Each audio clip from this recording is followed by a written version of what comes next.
Debolina dream ওয়ার্ল্ডের নতুন একটি ব্লগে আপনাদেরকে স্বাগত জানাই। আর এই দীর্ঘ অবসানের পর ট্রেনে জার্নির পরে ফাইনালি আমরা দেশের বাড়ি এসে পৌঁছে গেছি। তো শুরুটা করলাম আমাদের ঠাকুরঘর দিয়ে। এই হচ্ছে আমাদের গোপাল, আর এই হচ্ছে মানে আমাদের বাড়ির আমার ননদ আছে, উনি পুজো পাঠ করছেন বসে। আমাদের তো এই মেন ঠাকুর দেবতা গুরুপাঠ এগুলো নিয়েই বেশি বাড়িতে চর্চা হয়। তো যাই হোক, আমি আপনাদেরকে দেখিয়ে দিলাম। স্নান সেরে নিয়েছি। এবার শরীরটা তো অত্যাধিক খারাপ হয়ে গেছে 3 দিন রাত জাগার পরে। আর বাচ্চাদেরকে দেখাচ্ছি কি অবস্থা। ছেলে আর মেয়ে শুয়ে পড়েছে।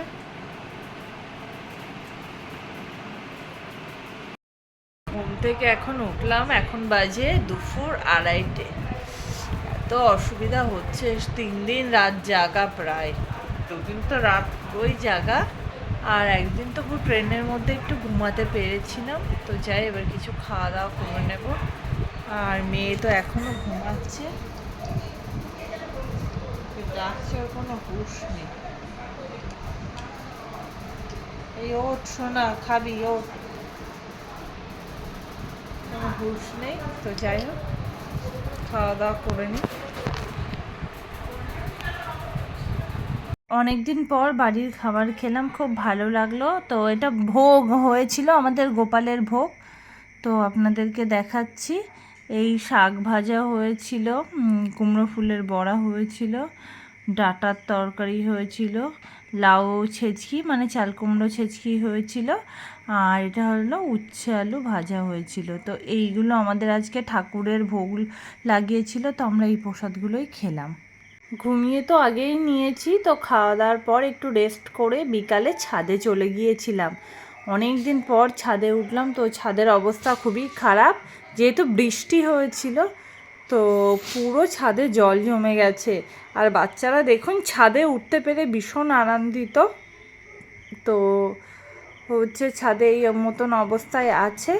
ছেলে খেলাধুলো করছে, আর হচ্ছে মেয়েও খেলাধুলো করছে। ওখানে তো আর ফ্ল্যাটে তো আর ছাদে ওঠা সম্ভব না, সেই জন্য দেশের বাড়ি এসে ছাদে খেলাধুলো করতে পেরে এরা খুব আনন্দিত বোধ করছে।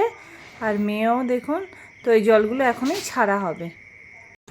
আমাদের গাছে আম হয়েছে, ছিচকে উঠছে। 2, 3, 4, 5, 6টা আম হয়েছে। কর্নারে একটা ছিল, 7টা।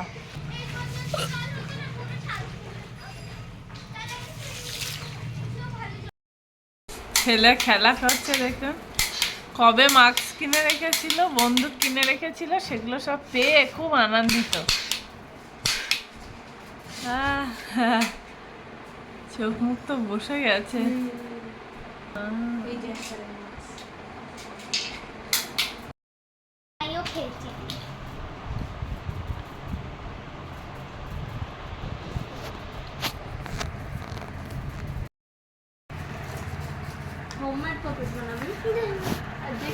দেখছি তো, দেখছি তো, দেখতে তো দে না। বাড়ি এসে 2 ভাই বোনের দোকান থেকে শুধু উল্টোপাল্টা খাবার কিনে খাওয়া আর সারাদিন খুনসুটি করা। তো তাদের খুনসুটি থামিয়ে আমি আর কি এই মেয়েকে নিয়ে এসেছি ড্রয়িং করতে। আর ছেলেকেও বললাম তুই একটা ড্রয়িং কর। তো ও বললো না, ও ড্রয়িং না করে সোজা সারা ঘর মানে ঘোরাফেরা করছে, একটু ছাদে উঠছে।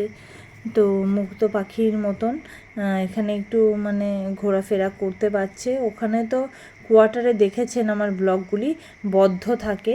তো যাই হোক, এই কাগজ রং বেরঙের কাগজগুলো কেটে সুন্দর করে কি ক্রাফটিং এগুলো আমার মেয়ে খুব ভালো করতে চায়।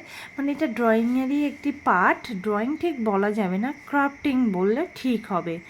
তো যাই হোক, ও করতে থাকুক এগুলো। আর ওর দাদা তো বললাম সারা ঘর দুয়ার মানে ঘুরে ঘুরে বেড়াচ্ছে, ও আর এখন করতে চাইছে না, বললো পরে করব।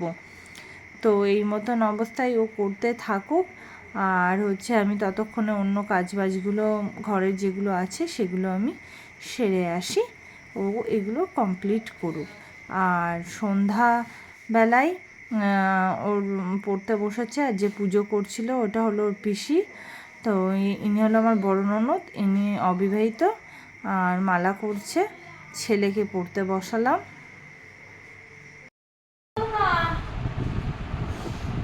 Cooler cooler cooler cooler cooler এই না না না জল দিই কথা বললি শোন না, জ্বলে যাবে, এখন জল দেওয়া আছে, জ্বলে যাবে। একটু কথা কম বলতে হবে। না, আমি ভেবেছিলাম যে ইয়ে করো, গ্লাস দিয়ে।